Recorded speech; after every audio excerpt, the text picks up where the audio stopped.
Hello and welcome to the Meditation Conversation. I'm your host, Kara Goodwin, and today I'm joined by Patricia Lindner. Patricia is a multi-passionate soul and career alchemist, mindset magician, and teacher. Her Compass from Within approach unleashes the purpose, power, passion, and full potential of her clients. She believes that everyone is able to co create an aligned, prosperous, and fulfilled life beyond outer success. So, welcome, Patricia. I'm so happy you're here. Thank you, Kara, for the beautiful introduction. I'm so happy to be with you. Thank you for having me on your show. It's my pleasure. I've been looking forward to this because you have human design experience, and I haven't really explored this yet on the podcast. Um, but just to say, like today, we're recording this. I'll release it later. A few weeks from now, actually. But um, it's been a weird day for me already. It's only 9 a.m. where I am. I know you're joining from Germany, but my daughter, when she went to school today, like it's snowing. I mentioned before we started recording, it's snowing here. And when my daughter was leaving this morning, I noticed she had Birkenstock sandals on with no socks. And Oh, I was like, wait, what are you doing? It's snowing outside. You need shoes, you need socks. And so she was mad at me when she left when she left for school. She was upset because wouldn't let her leave in her summer shoes. And then my son woke up. He's in high school. So he wakes up at a different time, and he was mad because he didn't have enough long sleeve shirts. And this has been a constant back and forth where I'm like, you have shirts. There are just certain ones that he'll wear, and he has like 5 shirts he'll wear, and that's it. So he and I were disagreeing because I'm like, look, there are shirts right here that are clean. And he's like, those, I can't wear those, blah, blah, blah. Then he takes a shower, and the shower rod, that holds the curtain, falls down. And we've been in this house for over 4 years and not had a problem with that. So that was weird. And then he goes to school and my cat throws up.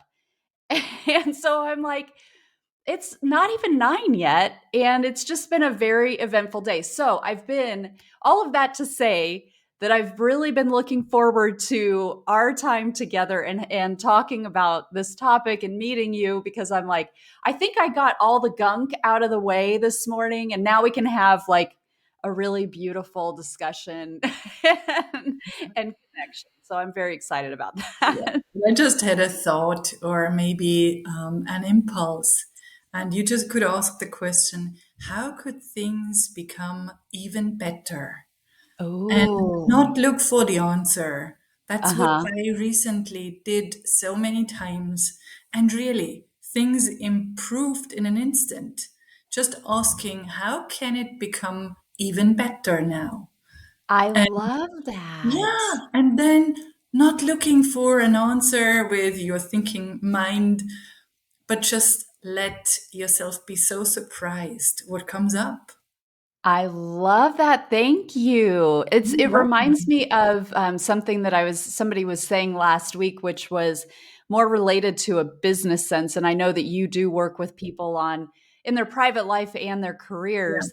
But they were like, what if because we so often it's about like the struggle, right? And it's this like, oh, everything's so hard, and I'm having trouble right now keeping up with everything. I'm in a very much in a like expansive creation mode, which is great. But also it's like I have so many balls in the air that I'm feeling like I'm having trouble keeping up with everything. But this person was like, what if it was easy? Yeah. What if you just decided that it was easy? And it just that concept just really kind of like helped something like align, where it was like, okay, I'm going to play with that, with this like mindset is so huge. I know that this. Obviously, this is part of your work, but yeah, I love that where it's how could things be even better? Yeah. That's Yeah. And beautiful. I totally believe that it can be easy. And I believe in this path of joy. So if Yeah. one ball falls down, you talked about the juggling of balls. Just speaking in this picture, maybe it is not the ball that makes you feel so happy. And then, so what? Yeah, yeah. Yes, I love it. I love it. Well, let's start with human design. Is that okay? Oh, right. Okay, so I mean, I think human design is fascinating, but it's one I don't think I've ever really talked about it on this podcast. I think once, maybe like 2 years ago, a guest called Amanda Thomas had experience with it, but I don't have a lot of experience. I do know that I'm a manifesting generator. Are you Me too? too. Oh, that's so And cool. this makes so much sense because you said you have so many balls up in the air. You must be a manifesting generator, Kara.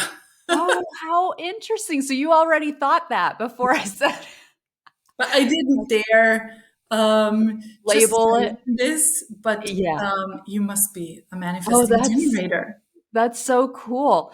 Well, let's talk. Can you tell us a bit about human design? Because I know, are there 9 different No, types no. or many more? So, yeah, first of all, it is an amazing system. I'm not about systems because I'm a very open minded, free spirited person. And it took me quite a long time to fall in love with human design because I thought I don't want to have a system in my toolbox that narrows people down and that nails them down and that doesn't allow them to expand. That's what I thought.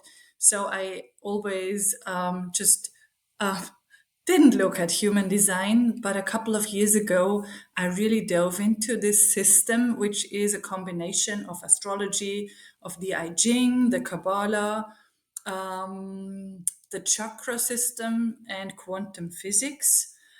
And Oh, so wow. it is scientific on the one hand, it is spiritual on the other hand, and just by taking your zodiac sign by the date of birth, the Hmm. time of birth, and the place where you were born, it combines. So, excuse me, it combines the zodiac signs, the I Ching hexagrams, and codon DNA combination. So it is very deep. Wow. That's what fascinated me because it is not just the zodiac signs, it is a combination of so many things. And from this information, you get 5 different types. So there are 5 different types. And so there is the generator, the Yeah. manifesting generator, the manifester, the projector, and the reflector. So these Um, are the 5 types. And you can really generally say things about the types, and then you can go deeper and deeper and deeper.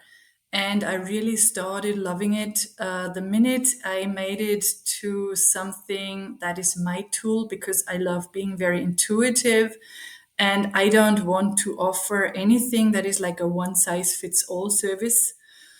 And if someone comes to me and wants to know something about their human design chart, I always tailor it to their needs and we talk about it. And I guess we look at it in a very open minded way that things are possible and what more is possible.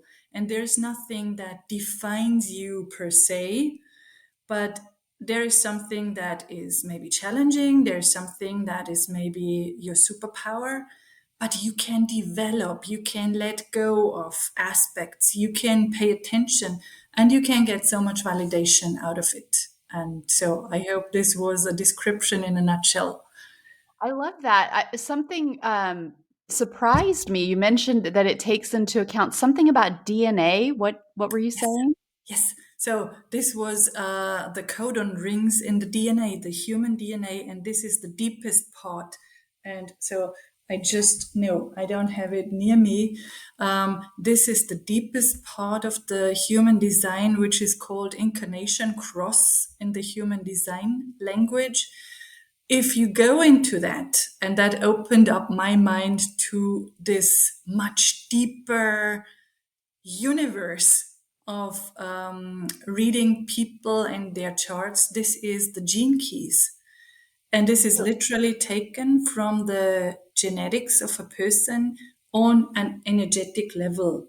And you can learn so many things about your purpose, your the thing that is your theme, that is your path of genius, your path of love, and your path of prosperity. So that is fascinating. How did they read that data? How did they capture that data? That is so. I have to admit that I'm not this system and number person. Yeah. So I can break down things that are complicated very easily to make it clear to people.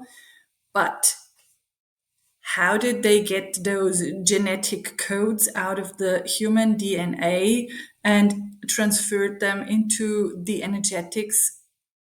I can't tell you. I can't. Well, but how would so because I'm super curious about this. So if I was like, "Oh, okay, I want to go in," because I mentioned I'm a manifesting generator, that came Mhm. from sort of like an internet quiz or Yeah. something like that. So how would I go about getting to that depth within human design? Like what information would I give to receive that result, that data or read? So, I guess you typed in your date of birth, your Mhm. time of birth, and the place where you were born. And then Mhm. you received the information you are a manifesting generator. Then, so if you worked with me and I shared about all the information, we would divide it up into several sessions if you want to get the full information, Mhm. because it would be so overwhelming to talk about everything. So Yeah. first of all, you could learn about what is it that the manifesting generator is all about. This is a hybrid between the generator and the manifester. And there are certain themes that are activated in the manifesting generator. For example, there is this theme of being multipassionate and multitasking, and maybe reading several books at a time and not finishing each and every book. And you are not supposed to do that, because this is, you have this immense energy and you need to really do so many things to feel Mhm. to feel aligned and alive and okay. So boring things are not made for you.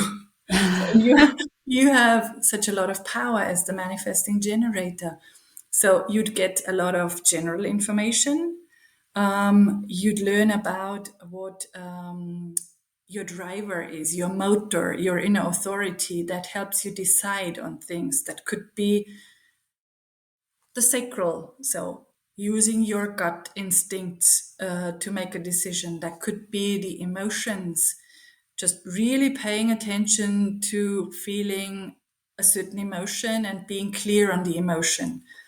That could be your self center.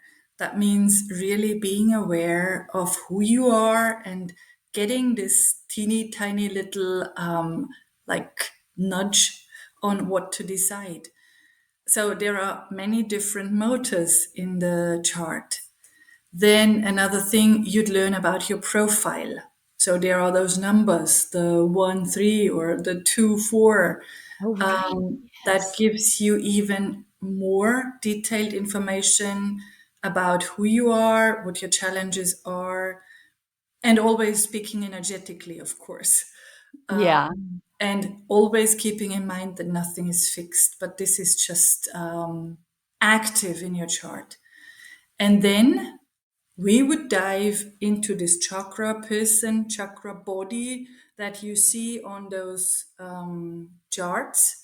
Mhm. And I would talk about all the centers that are active, all the centers that are open, because there's difference whenever a center is open. And I don't know if you want me to talk about this in this detailed way. Yeah, I think it's really interesting. So whenever a center is open, like a whitewash, that is like you having antennas. And imagine your emotional center was open. That means that you are so receptive to all the emotions around you that you can feel what people feel around you. And so human design could help you to learn these are not your emotions. You should not be a sponge to these emotions, but just mirror those emotions back. Let them pass Oh, through you. okay. Yeah, just be a screen. So all of the information is it's all coming from your chart, from your It's birth all chart. coming from the chart. And then the last step, when this chakra body information is not enough for you, Yeah. because there are those channels and the gates and the centers, then we could dive deeper into the incarnation cross. And the incarnation cross is the gene keys. This is just another system. So human design talks about it in the incarnation cross way, and it is gene keys. And this is a combination of numbers in the conscious and subconscious sun and earth sign. So four numbers, a combination of four numbers, and it has four lines. So you get a combination and some information on your path of genius, for example. What is it that you are here for? How can you thrive? How can you be healthy? What can you learn in this lifetime? And what is your purpose? So this could be one more part of information. Wow. That's fascinating. I'm curious, like, as a person evolves, as more things open on their journey, and more gifts, they activate their gifts that may be dormant. I think for a lot of people, they're very different now than they were 3 years ago, for example. So as those types of things have come online and activated, if the human design system is based on the birth chart, that information hasn't changed, but would a reading change as a person evolves? So, first of all, I feel that human design as well as the gene keys are not something that I give as a reading, but Okay. I give as an impulse that people can contemplate and activate their intuition. And I always look at where are they right now when I do the reading, when I give the reading. And oftentimes, when people that are highly spiritual, that are on their path, that are open to spirituality and that did a lot of meditation or did a lot of activation, they tell me, oh, I know this. I changed that like 10 years ago. I knew Oh, that something needs to change because I was this person where people projected their ideas on, and it always felt bad, but I changed it. And so I can talk to them, or I talk to them in a very different way than someone who is hasn't done open that to work. more but hasn't done such a lot. And So so that is fascinating. it So you're is, using a lot of your own like intuition, your own gifts to yeah, be able to speak to, okay, you have like a propensity for this, or yeah. these are things that are going to become, that either have been challenges or are challenges or will become challenges based on your profile. And so that's fascinating. There are things that people may already have dealt with, and then you can kind of tailor Mhm. your work with the client based Yeah. on the work they've already done. And Yeah, I and love that. if you think of the chart and you remember maybe that there are red and black lines in the chart, the Okay. gates and channels, and everything that is colored in red, the connection lines or gates, that means that these gates are subconscious. So people might not know about it, Mm-hmm. because human design is not just or doesn't take the information from the date of birth and time of birth, but they also create a chart that is the subconscious part of the chart that is taken, and I don't know the exact number right now, something like 70 or 80 days before the actual birth day. Oh, interesting. Yes, this is the design part, that is the subconscious part. Oh, And okay. yeah, so you This see the is depth. so, yeah, so fascinating. Thank you. That I love it. I'm so curious about this. And you've only made my curiosity stronger because I already was curious about it. And now I'm like, oh, I want to go deeper. Yeah. So that's amazing. Well, let's talk about the energy system versus the intellect, because I know that you help people loosen the grip of the intellectual mind. And I know that this has been something, you talk about the work that people do as when they're consciously trying to expand themselves and activate new things within them. Loosening the grip of the intellect has been a big hurdle for me because I mean, yeah, you're raising your hand like, yes, get it. In the West in particular, we value, I mean, you can even in the East and in Southeast, Mhm. it's like, I don't know where people aren't valuing the intellect, but particularly in America, there is more and more and more emphasis on like the rational linear mind versus the arts and like the creativity and that stuff that helps us to be balancing the masculine and feminine and the right and left hemispheres of the brain and so forth. But I have very much historically been like intellect, intellect, intellect. um, and it's been a process to trust the rest of me, and to integrate more holistically. So how do you help people to loosen that grip, and why? What's the importance of it? So let me start with the why, because this is, I always nodded when you talked about, yeah, this domination of the intellect and the thinking mind and the left brain. And that's where I come from. Yeah. And that so I just relied on what I could measure, see, do, succeed in, and this was very masculine. Mhm. Um, that was when I was in a leadership position, and my body really was this compass to alignment, because I really developed so much pain in my body that I could not get up in the morning one day. And so I needed to stop being in this masculine position, in this leadership role, always climbing the ladder higher and higher.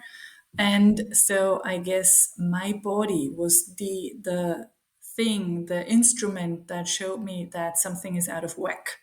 Mm. So that's when I started adding things into my life. And these are many methodologies that I now use with my clients, because I felt so misaligned. I felt so unhealthy. I felt so over. So everything with over. So overriding my cycles, not listening to the body, not listening to, not even knowing about the soul, Mm.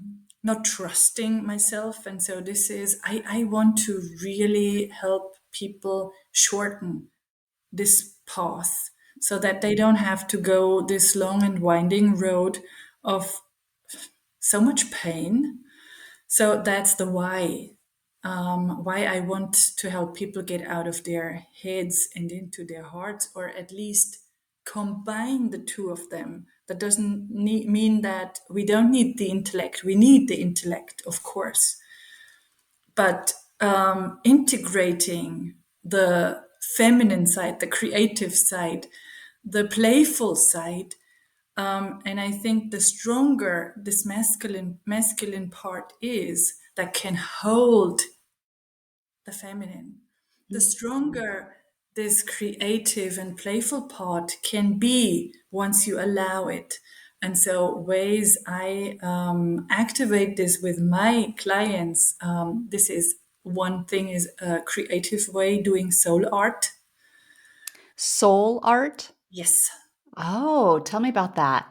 So, this is something that fascinated me because I love being creative and I have loved being creative all my life, but I somehow cut it off. Yeah. This is a process where, whenever you have an intention, something that you desire, a question, you can really set this process in motion by having this intention and then using your body as a frame of a piece of art. So you really tune into your body, getting out of the head, maybe with dancing, maybe with being in nature, um, maybe with creative exercises. This depends on the person who does it. And then using the body as a framework. That means that you literally can just trace the body in a certain position that is in alignment with your intention. That could be like this, like that, or you could have different postures, or that could be embodying something just by dressing up. And then by letting go of the outcome, there is a creative process of using paint, using natural materials, using collage material, and people create. They just create. They create, and I help them get out of their head through applying creative portals that open them up to letting go. And finally, when they feel their piece of artwork, and you don't have to be an artist, and everyone is an artist. So Yeah. when the piece of art is finished, then there is a conversation with the piece of art. And there is a real dialogue, and you get so much information on the question you asked or the intention you set. And finally, there is a tangible action in the end that you really set the process in motion, that things change.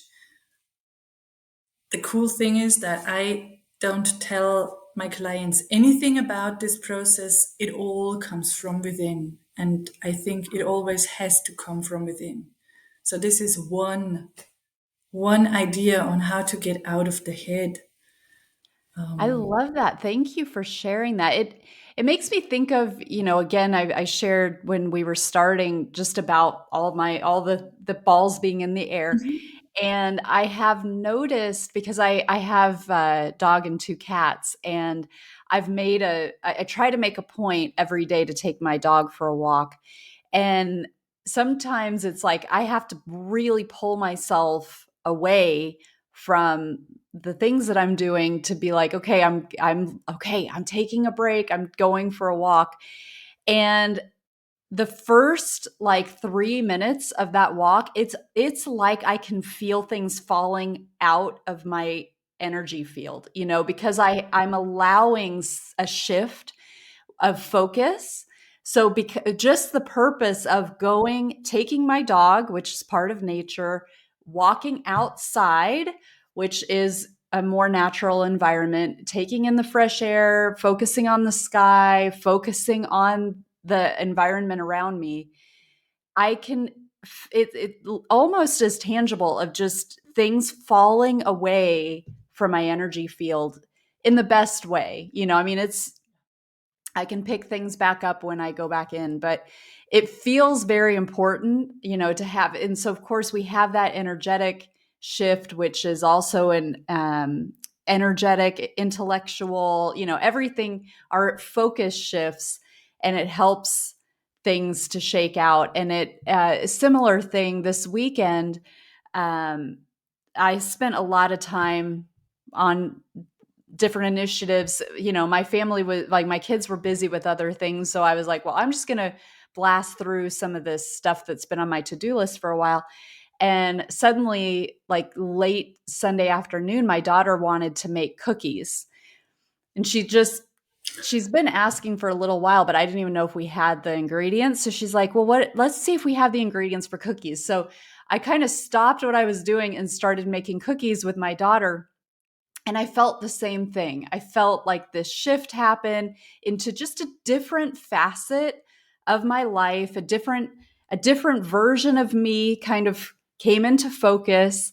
And this, the other stuff like the technology and all of that just felt like it was just dripping off of me, and so it just when you're talking about that, using creativity, using natural materials and nature, um, that's what that makes me think of. That shift that I've perceived lately with those different focusing on different things.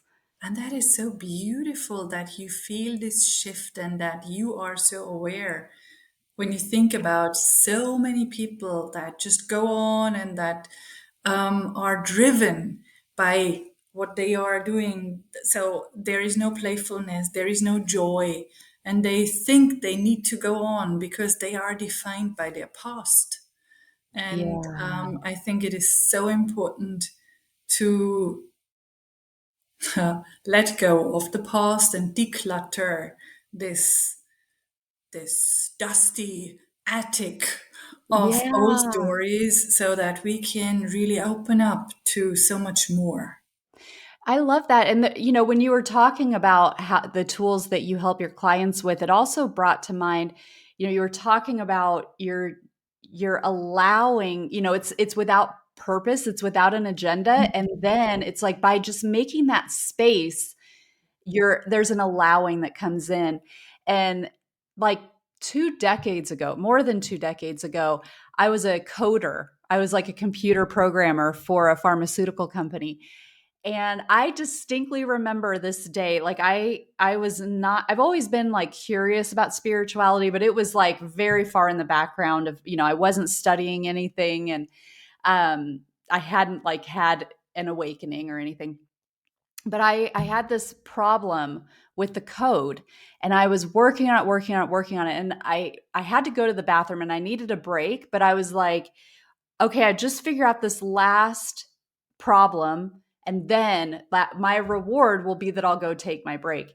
And it took me forever. Like I was just blocked. I could not see why this code wasn't working. And finally, my bladder was going to burst. I was like, I have to. So I didn't make my goal. You know how you do those like tiny, miniature micro goals where it's like, oh, once I do this, my little reward will be I'll go take a break. Um, but I got to the point where I had to take a break and I hadn't solved it yet. So I got up and I started walking to the bathroom, and all of a sudden in my mind's eye, I just saw the line of code. And I was like, oh, that, and I knew like, oh, that's exactly where that is. I couldn't see it when I was looking at the code on my computer. But as soon as I gave myself a break, within a minute, it arrived. It just like by giving myself that break and just focusing on something else for a moment, it gave that solution an opportunity to fall in to my conscious awareness. And I was like, oh, I mean, I found that so fascinating because I had no idea about consciousness or anything at that time. Yeah, So but it's just isn't that's magic? And I think everyone is magic, yeah. and we can create magic by allowing this and by just asking questions or getting out of this thinking mode, being playful, being creative, being just being you or being us, and not trying to find the answers. I guess we are not supposed to find the answers, but we can ask questions. Like I said, Yeah. how could it become even better? So I think there is so the exact process you said without knowing it. It is like getting out of this routine Mhm. and then stopping thinking about it and allowing information to come in without knowing it. So being open, being like a vessel where things pour in. And I think the information is there, but we can't get it with our rational thinking mind. And we are not Yeah. supposed to know the answer, but we are supposed to ask questions. Oh, yes. I love that. Well, you are so much fun to talk to. I just love this. How can people find out more about you, Patricia? So people can easily find me on my website, which is www.patricialindner.com. And Lindner is with two N, which is a bit difficult for some people. And there they can find out how to get in touch with me for a free human design reading, for example, which is just 15 minutes to get into all of this and walk away with quite some value that is possible within 15 minutes. And of course, I'm on social media as well. And I guess you are going to add all those links In the show to this notes. show. Absolutely. Yes. Yes. Well, thank you so much. This has been so much fun. And yeah, I've really, really enjoyed this. And I highly encourage everybody to check you out for sure. Thank you so much, Patricia. Thank you, Kara, for having me. It was such a wonderful, deep conversation that I really enjoyed. Oh, me too. Thank you so much. You're so